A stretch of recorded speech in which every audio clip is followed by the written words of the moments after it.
जय गुरु जी संगत जी। वीडियो को लाइक कीजिए, चैनल को सब्सक्राइब कीजिए और बेल आइकन को प्रेस कर दीजिए ताकि आपको लेटेस्ट वीडियो की जानकारी अच्छे से मिल सके। जय गुरु जी संगत जी। 4 दिना दा मेला संगतो, इस जग विच किसे नहीं रहना। जप लो गुरु जी दा नाम, ए वेला वापस हाथ नहीं आना। जब सदगुरु किसी जीव का उद्धार चाहते हैं तो वो उसे अपनी संगति बख्शते हैं और उसकी जीवा शब्द से जोड़ देते हैं।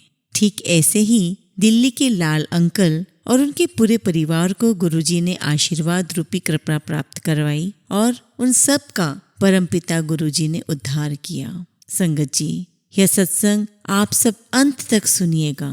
1998 में मेरा और मेरे परिवार का सब कुछ बदल गया। दिल्ली छावनी क्षेत्र में मेरे बड़े पुत्र की दुर्घटना में मौत हो गई थी और मेरी पत्नी इस मानसिक आघात से बहुत विचलित हो गई थी। फिर परिवार के एक मित्र श्री प्रेम सिंह अंकल सिंगापुर में भारत के भूतपूर्व राजदूत अचानक एक दिन मुझे मिले।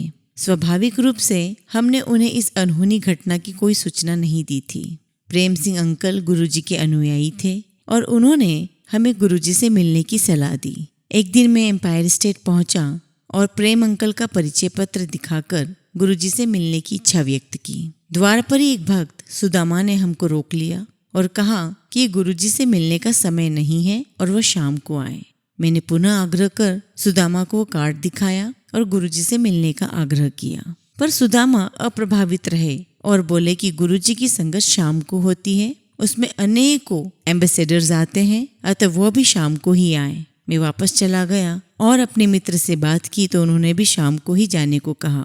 शाम को मैं अपने मित्र के साथ एम्पायर स्टेट पहुंचा। हम दोनों अंदर गए। गुरुजी ने मुझे अपनी व्यथा व्यक्त करने का पूरा अवसर दिया। पत्नी के उपचार के लिए उन्होंने अभिमंत्रित तांबे के लोटे से जल ग्रहण करने को कहा। फिर जैसे सदा होता आया है, वह जल ग्रहण कर मेरी पत्नी 15 दिन में ही स्वास्थ्य की राह पर चल पड़ी।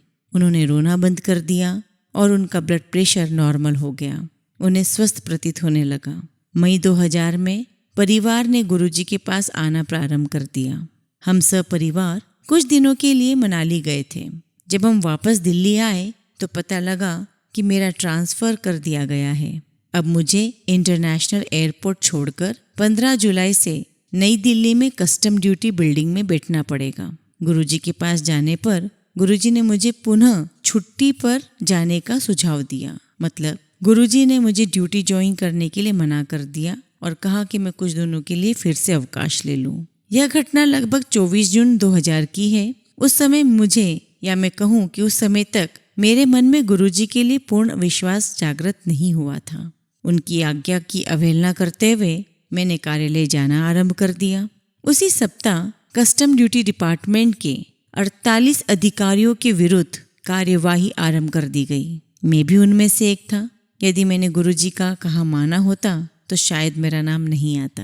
मैंने यह समस्या पुनः गुरुजी के समक्ष व्यक्त की तो सर्वज्ञाता ने मुझे चिंता मुक्त रहने के लिए कहकर एक और समस्या की तरफ मेरा ध्यान आकर्षित किया। वो थी मेरी बेटी का विवाह। 48 नामांकित अधिकारियों में से 33 के विरुद्ध कार्यवाही हुई और सूची क्रम में मेरा और मेरे नीचे के समस्त अधिकारियों का नाम नहीं लिया गया। उसके बाद उन 33 अधिकारियों पर अभियोग लगाते समय मेरा नाम कहीं नहीं था। जय गुरुजी। गुरुजी के कहने पर मैंने अपनी बेटी के लिए वर ढूंढना शुरू कर दिया। इंडियन ऑयल कॉरपोरेशन में एक मैकेनिकल ऑफिसर के लिए एक रिश्ता आया। परंपराओं के अनुसार वर अपने माता पिता के साथ हमारे यहाँ आया। उस अति महत्वपूर्ण भेंट से पूर्व गुरुजी ने मुझे बुलाकर लड़के के पिता को सफ़ेद रसगुल्ला खिलाने को कहा। हम सब तैयार थे। मन में ऐसा लग रहा था कि जंग जीतने जा रहे हैं। रसगुल्ला किसी भी हालत में खिलाना ही है। लड़के के माता पिता के लिए बहुत अच्छा भोजन परोसा गया। उसके बाद पहले मैंने, फिर मेरी पत्नी और बारी बारी से मेरे बेटे ने लड़के के पिता को रसगुल्ले प्रस्तुत किए, पर हर बार उन्होंने मना कर दिया। मुझे और मेरे परिवार को अब तक गुरुजी के तौर तरीकों से पता लग गया था कि जरूर कुछ बात अवश्य है। जब हम शाम को गुरुजी के दर्शन के लिए एम्पायर स्टेट आए तो गुरुजी ने संक्षेप में कहा, गुलाब के पुष्प में भी कांटे होते हैं। हम सब समझ गए कि वो लड़का उचित नहीं था और उस ओर से भी मना आ गया था। कुछ समय बाद एक और सुयोग्य लड़का हमें मिला जो दिल्ली में कार्यरत एक न्यायिक मजिस्ट्रेट थे। वह घर पर मेरी बेटी से आकर मिले और वहां से जाने के बाद मुझे फोन पर कहा कि उसे यह संबंध स्वीकार है। साथ ही उसने अपने माता पिता की स्वीकृति भी लेने को कहा। मैं और मेरा परिवार उसके माता पिता से मिलने उनके मूल स्थान भी गए, पर उनसे कोई उत्तर नहीं आया। ऐसे ही एक दिन गुरुजी ने मुझे फोन किया और अचानक ही पूछा कि दिल्ली में सबसे अच्छी चाट कहाँ मिलती है। मैंने उत्तर दिया कि उनकी जानकारी में सबसे अच्छी चाट शाहजहां मार्ग पर संघ लोक सेवा आयोग के भवन के कोने पर मिलती है। गुरुजी ने कहा कि मैं भी शाम को 6:30 बजे वहां पहुंच जाऊं। 6:30 बजे गुरुजी वहां कुछ अपने संगतों के साथ पहुंच गए। गुरुजी ने मुझे एक प्लेट ऑफर की। गुरुजी ने एक प्लेट मुझे देते हुए बेटी का विवाह निश्चित होने पर बधाई दी और वहां मौजूद सभी संगतों ने भी ऐसा ही किया। पर मेरी समझ में नहीं आ रहा था कि ये क्या हो रहा है, क्योंकि सिर्फ केवल मुझे पता था कि लड़के वालों से पिछले 2 माह से कोई बात नहीं हुई है, उनका कोई उत्तर नहीं आया है। किंतु शीघ्र ही वो समाचार भी आ गया। सदा की भांति गुरुजी के शब्द सत्य साबित हुए। मेरे दामाद विभागीय परीक्षा में एक को छोड़कर सभी विषयों में उत्तीर्ण हो गए थे, पास हो गए थे। यह उन्हें विचित्र लग रहा था। मैंने इसका उल्लेख गुरुजी से किया।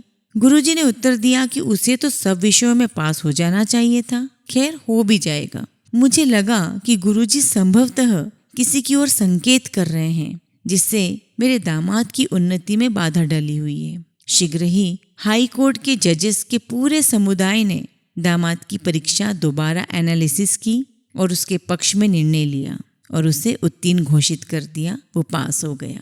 जय गुरुजी। मेरे पुत्र रोहित को गुड़गांव से बाहर सोहना पलवल मार्ग पर स्थित एपीजे मैकेनिकल यूनिवर्सिटी में एडमिशन मिलने के बाद वहां के हॉस्टल में स्थान नहीं मिल रहा था। अपने एक पुत्र को दुर्घटना में खोने के बाद मुझे उसे प्रतिदिन 65 किलोमीटर दूर की यात्रा कराने में बहुत हिचक हो रही थी, पर गुरुजी ने आश्वासन दिया।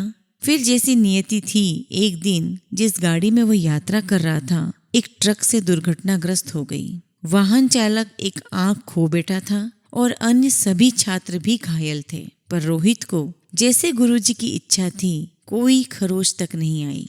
मैं जब शाम को संगत में पहुंचा तो गुरुजी ने कहा कि उन्होंने मेरे पुत्र की रक्षा की है। गुरुजी की कृपा उसके बाद भी उस पर बनी रही। रोहित का 3रे वर्ष में एडमिशन नहीं हो पा रहा था, क्योंकि फर्स्ट ईयर के एक विषय में उसे बैक आ गई थी। जब गुरुजी को इस बारे में पता लगा तो उन्होंने कहा कि उसे प्रवेश मिल जाएगा। फिर जैसे विधाता की इच्छा, यूनिवर्सिटी ने अपने नियम बदल दिए। अब यदि विद्यार्थी 20 में से 18 विषयों में पास हो जाता है तो वो 3rd ईयर में प्रवेश कर सकता था। इस प्रकार रोहित 3rd ईयर में प्रवेश कर पाया। यह वास्तव में गुरुजी की ही कृपा थी, क्योंकि अगले वर्ष यूनिवर्सिटी ने पुनः अपने पुराने नियम घोषित कर दिए।